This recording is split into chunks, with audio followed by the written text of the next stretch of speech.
Robert Downey Jr. is a true story of redemption. He was the hottest thing in Hollywood, and then his career was derailed by multiple run-ins with the law.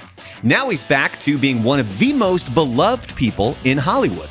Here in 120 seconds, I'm going to give you a biography of RDJ with some things you probably don't know. Here we go.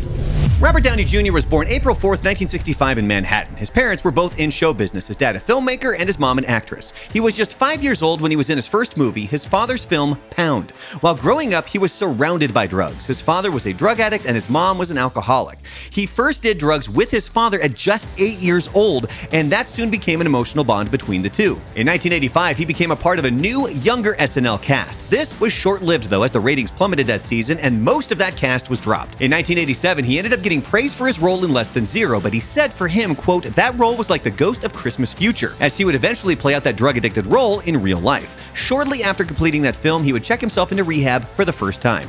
In 1992, he received his first Oscar nomination for Chaplin. For that role, he learned how to play the violin left-handed. From the late 90s to the early 2000s, Downey was arrested multiple times and went through multiple drug treatment programs. At one point, his lawyer, Robert Shapiro, assembled the same team of lawyers that successfully defended O.J. Simpson. He was still sentenced to 3 years in the California Substance Abuse Treatment Facility and State Prison.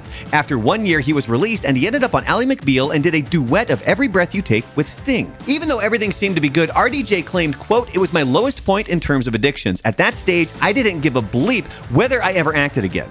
Through the mid-2000s, he was in a variety of movies, including the brilliant Kiss Kiss Bang Bang with Val Kilmer. He released an album called The Futurist in 2004, but has said he probably would not do another album.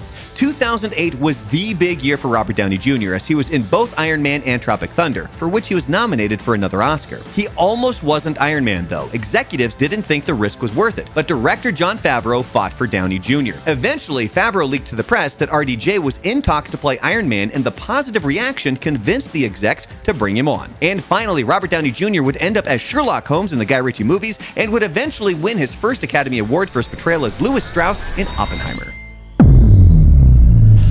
Thank you for checking out the video. Please, if you're not already subscribed, click that button down below and also give it a thumbs up. It helps the channel more than you know.